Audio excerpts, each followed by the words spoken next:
Joe here. Thanks for visiting Road Trip Joe, and thank you for being my patron. And thank you, Bonnie, for being my 14th patron. Bonnie now has her own username and password, and I have reached my goal of 14. I got a letter, an email actually, from one of my patrons. We'll call him Eric. Hey Joe, you are great, and so are your videos. Oh, thanks, Eric. I think that's what Mark said too.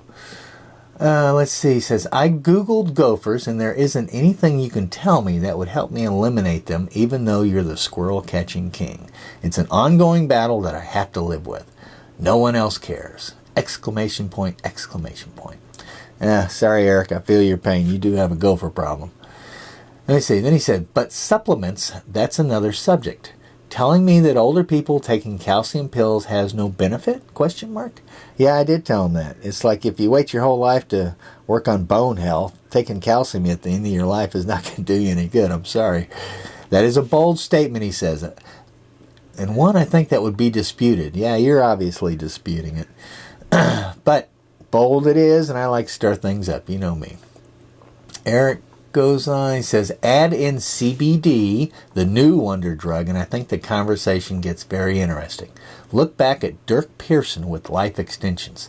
I Googled him, and he's still around preaching his drugs or supplements. Arginine was the wonder drug of its time. I bet 99.9% of people under 55 wouldn't have a clue about it. That's true, I barely remember that guy. I never watched any daytime TV, actually. Let's see, Eric said, I think that's what's going to happen to CBD. So you think CBD is going to go the way of Dirk Pearson, huh? Let me see. He says, it's a huge subject that I'm sure you can expand out to many topics. Okay, I have a theme for my video now, but it has a lot of true or false fallacies amongst them. Oh, you did watch my last video. Everyone has an opinion on supplements and vitamins, but there's a lot of research out there on that, so let's get our facts straight first, shall we? Let's see. Supplements, vitamins, Dirk Pearson, CBD, and calcium. I think we'll start with Dirk. Just who is Dirk Pearson?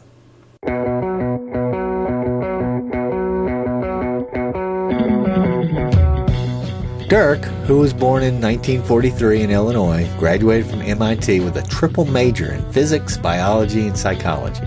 He has patents on lots of things, including engineering, oil shale and tar sands recovery, lasers, holography, and supplements, of course. He was also involved with equipment design and experiments for NASA's Space Shuttle program. And he wrote and produced a show for Disney back in the 70s on black holes called Black Holes, Monsters That Eat Space and Time.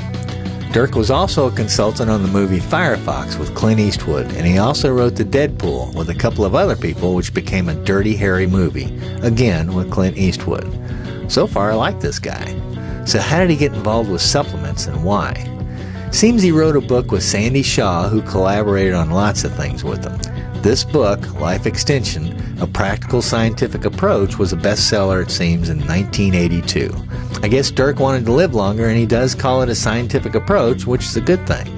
He and Sandy did lots and lots of TV shows, including Merv Griffin, where they were on there for a total of 30 times. So Merv Griffin must have bought in, although he must not have taken Dirk's advice on extending his life since he's gone now. But Dirk's claim was this arginine stuff, and that if you followed their guide, you would live longer and live a healthier life. A big claim for sure, but what was the science behind it? Arginine, it seems, had to do with antioxidants and cleansing your body of free radicals, or something like that. And Eric's right. Nobody younger than 55 has probably heard of this guy. He should have named his wonder drug after himself, like Atkins did with his diet. But Dirk also successfully sued the FDA, that's the Federal Drug Agency, over being able to advertise his wonder drug that apparently had zero studies that supported his claims. Seems there wasn't any real science behind it. The FDA, and rightfully so, had requirements that said sellers of dietary supplements had to obtain FDA authorization before labeling their products with health claims. That's a good thing, yes? Seems that the court said it's all about free speech and not necessarily about the science, and Dirk won. That's typical, so let the buyer beware. But, like my patron Eric, I am leery of a lot of things that have claims like this, especially if they say they're going to help you lose weight, live longer, and keep your mind intact. The science is just not there, and it's not there for lots of stuff we take. But the whole antioxidant thing is still around, you know. People pay thousands of dollars to go through this body cleansing and get rid of those radical free radicals. They just call it something else now. But you know, old Dirk wasn't the first one to come up with some magical cure-all drug that was going to help you live forever. Those folks have been around a long, long time. They're called snake oil salesmen, and snake oil salesmen have been around forever. Okay, so what was this arginine that Dirk had been pushing since the 1980s and is still selling it actually? His supplements, or arginine as Eric referred to, is an amino acid that changes into nitric oxide, and it helps blood vessels relax and improve circulation in our body. Studies show that arginine also reduces healing time in injuries, improves tissue healing, reduces high blood pressure, and they even put this stuff in toothpaste. It can even help with erectile dysfunction, which is a good thing. It was the nitric oxide, however, that was considered the miracle molecule of its time. And this arginine, which is one of the 20 most common naturally formed amino acids, helps create this nitric oxide in our body. There have been plenty of studies on this, though. Lots of them, actually. And these studies show that if taken as a supplement like Dirk's product, was not helpful. And while it was fairly safe most of the time, you don't want to overdo it because it does have side effects and does not interact well with certain medications that lower blood pressure. So it seems Dirk could not back up his claims with science as far as taking this arginine as a supplement. And to date, there is nothing out there that proves it will extend your life. In fact, our bodies already produce enough natural arginine, so you don't need to supplement. We do it all naturally. That's right. He wanted you to pump in more of something you already have lots of. And I mean lots. You never hear of an arginine deficient person, do you? The best way to increase nitric oxide in the body is by doing it naturally.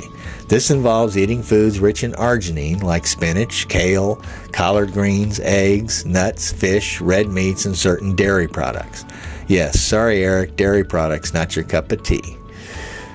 Did I just say that? Eric hates cheese. Which brings us to supplements like vitamins, wheat germ, and the other stuff you can buy to help you live healthier and hopefully a longer life. At least that's what they advertise, and thanks to old Dirk, the FDA can't say a thing about it anymore about how they market this stuff. It's free speech, remember? Now, first, I know a lot of you have been taking vitamins and these supplements for years, and I think my patron Eric is one of you, which is why he was questioning me on the calcium thing, which we will get to. But it's not just my patrons. Over 50% of adults in this country take some kind of daily vitamin or supplement of some kind, and if you're over 65, then that number goes up to 70%. In the United States, this is a $12 billion a year industry. $12 billion plus dollars, I should say. Now, the experts say, and there are plenty of them saying this, that the $12 billion we spend on supplements would be better off spent on fruits and vegetables. But I'm not going to make any judgments here, and we will just stick with the facts as we know them. And regardless of the studies, people, me included, will still keep on pumping these things in our body that we probably don't need. If we think it's good for us, then, well, we'll buy it and we'll take it. I had a girlfriend once who took fish oil all the time. And yes, she smelled like a fish. But if you think about it, vitamin supplements are powerful placebos. People feel better when they take supplements in the belief that taking more vitamins will improve health. Sorry, but most evidence, or I should say all legitimate research not paid for by manufacturers of supplements, show that they do not. I repeat, supplements and vitamins do not improve your health or extend your life in any way. For total transparency, I take 1 coated aspirin a day to keep my blood thin and have been doing that for over 30 years. I do it because there's lots of heart disease in my family, and there's a ton of positive research that shows it's very effective. For me, aspirin is the counterbalance for all the other bad habits I have. But I consider it a medication, not a supplement. But I do occasionally pop a vitamin in my mouth with the idea that I'll be okay now since I didn't have that salad yesterday or any fruit this morning. But if it's not really helpful, can it be harmful? I mean, too much of one thing is usually not a good idea, right? Well, seems there's plenty of research out there on that too. Okay, let's start with Johns Hopkins. You've heard of those guys, right? This is what they found and wrote about in the Journal of Internal Medicine in an article titled, "Enough is Enough. Stop Wasting Money on Vitamins and Mineral Supplements." They showed that in a study of 450,000 people over multiple years, neither multivitamins nor any supplements for that matter reduced the risk of heart disease or cancer. They also studied mental functioning and found that multivitamins did not reduce risk for mental decline such as memory loss or slowed down thinking.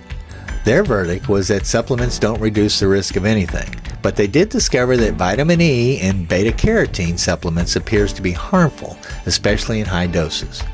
Now, I'm just saying, okay? I'm not making a judgment here because there are millions of people who swear by this stuff, and they take it because they think it's going to make them healthy and help them live longer. But this is just one of numerous studies, so feel free to look them up. A really big one came out just recently and was published in the Journal of American College of Cardiology. They had the same verdict. Vitamins and supplements don't help. There was an exception, though, for taking a supplement that involved women of childbearing age taking folic acid. Folic acid, it seems, helps prevent neural tube defects in babies before and during pregnancy. So, if you're a woman of childbearing age, get after that folic acid, okay? But the Johns Hopkins folks said if you follow a healthy diet, you can get all the vitamins and minerals you need from food. And that's something I've been hearing for years, actually. I worked with nutritionists for a long time, and they researched this stuff for a living, and I made videos about their studies and results. So I picked up a few things along the way about healthy living. And then I totally ignored most of those, of course, and took a few vitamins. And for all of those years I worked in public health, I never saw one study that said there was health benefits from taking any kind of supplement or vitamin. None. Yes, lots of supplement and vitamin companies like Old Dirk have done their own studies, and you already know what their results are. Tobacco companies did their own research too, you know. So, that leads us to calcium and what I said to my patron Eric as far as the benefits of taking a supplement to ward off osteoporosis or increase bone strength if you're older. It's a bold statement for sure, Eric, but as you will see, or not see if you choose to, the research backs me up. This is what I told Eric. People, women in particular, get more benefits from diet and weight-bearing exercise to maintain the health of their bones than they do from taking calcium supplements. In fact, as far as the research goes, there are no measurable benefits for bone health in taking supplemental calcium. None. Now, where did I get this info from? Well, 20 years hanging out with public health people for a start. In fact, I made a video once with Ann Richards about bone health that our school was researching, in which they were trying to educate young girls about the importance of taking care of their bones by including calcium in their diet. Correct, in their diet, not off the shelf.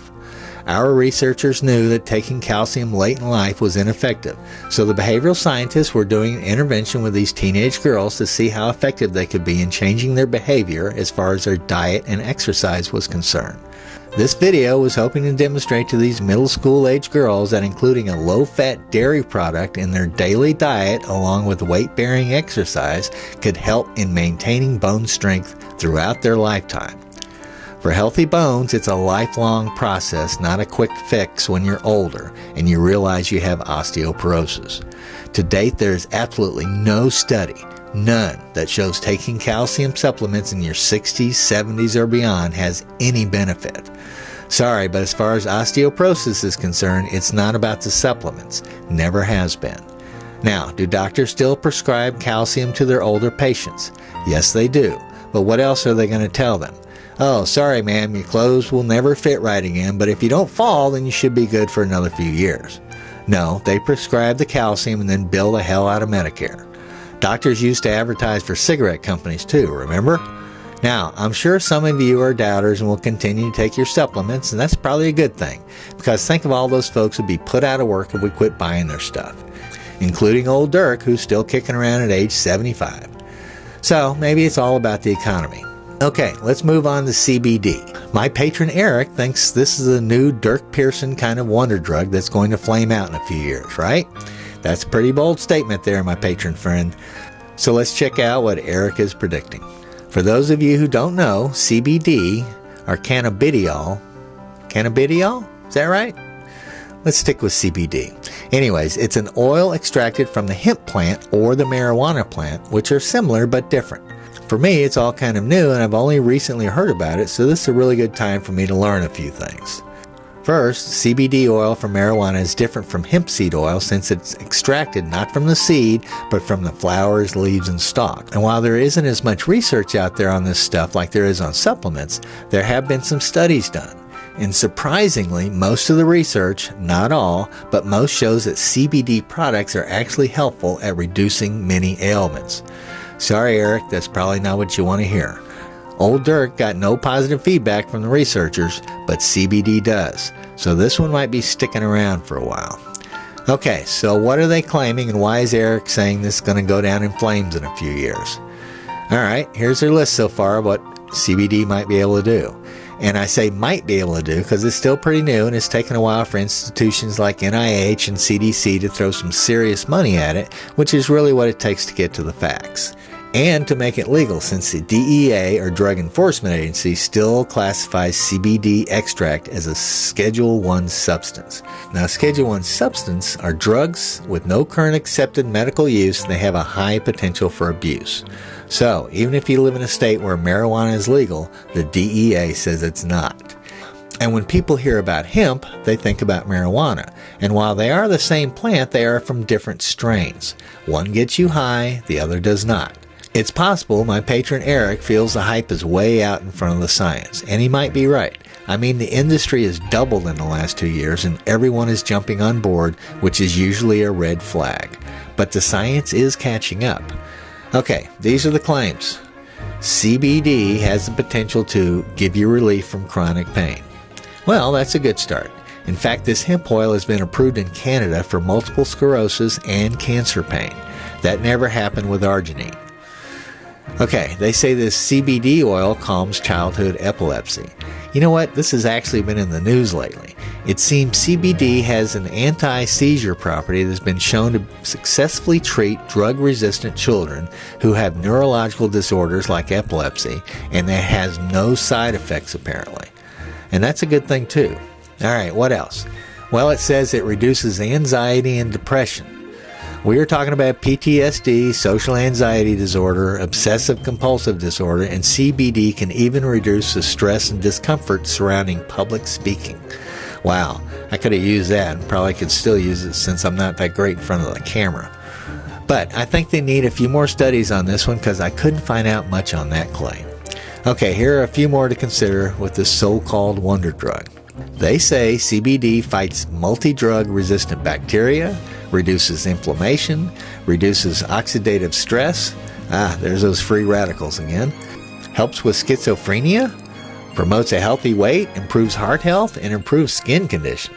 Man, where has this drug been? And another claim about CBD is that it helps serious opioid addicts in getting off their addictions. And that has been in the news a lot too recently. Now you know, if the CBD stuff is able to do all that, then I'm all for it. Okay, one last claim, and this is a big one. CBD fights cancer. Oh man, that's a big claim, really.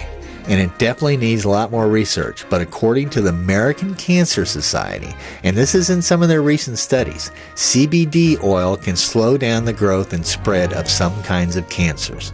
But so far, it's only in laboratory animals, but the results according to ACS is very encouraging. And I can assure you that the American Cancer Society would not come out and say that with at least some legitimate research done already. They certainly never backed up old Dirk's claims. Science is a good thing, people. They don't always get it right, I know, but multiple research studies that come out with the same conclusions have a pretty good batting average over the years. You just have to dig and see who's putting the money behind the study. Now, I would need to research this a little more, but I think much of what they're talking about or have research on is the CBD oil derived from hemp plants. But I'm probably wrong about that, although doing medical research on a substance one drug that the DEA says is illegal might not be that widespread right now. Remember, hemp is a plant that doesn't contain the THC, which is the chemical that gives you that high when you're smoking or ingesting it. Now, the kicker in all this is that most of the manufacturers that produces hemp CBD oil market it as a supplement. That's right, a supplement. Now, to me, a supplement is something you take that supplements something you already produce naturally or get from your diet, let's say, right? Obviously, I'm no expert, far from it, but if I were marketing this thing, I'd probably stay away from the supplemental language and come up with a new term that doesn't have that snake oil connotation. Although this does seem to be the new wonder drug, which is probably why my patron Eric is a little skeptical. Anytime somebody says, wow, this is a miracle drug, then yes, we should all be skeptical. Actually, they might be just scratching the surface on what this CBD oil and its derivatives can really do. But you are one of my patrons, so I'm going to be safe and stay on the fence for this one. You might be right that CBD is going to go down in flames, but you might be wrong. Just saying. I'm going to stick with the facts, and I know you will too. I wonder if CBD can help my golf swing. Thanks for the letter, Eric, and don't ever embrace the R. Never. Don't do it. That's all I got.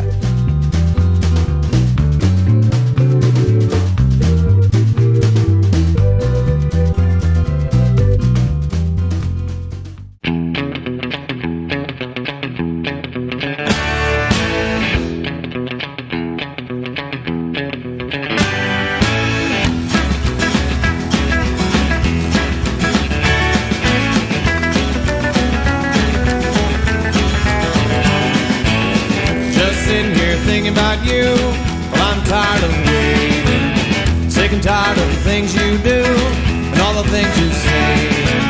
Here you are staying out all night, this is your last warning. You're in store for a hell of a fight, you're not back by morning. All my life, wanting things to be alright, I'm right here and you are out all night.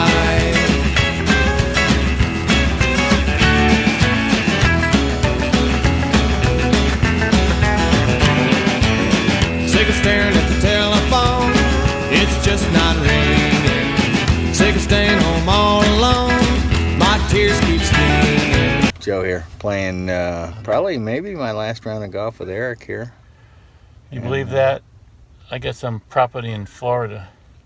I'm. How do you like my new beard? That looks good. It looks good. Needs a little trimming now. What do you mean? I just trimmed it. I think a goatee would be a little scruffy looking. I think a goatee would be a little better. So last round with Eric, my last 3 rounds have been in the 90s.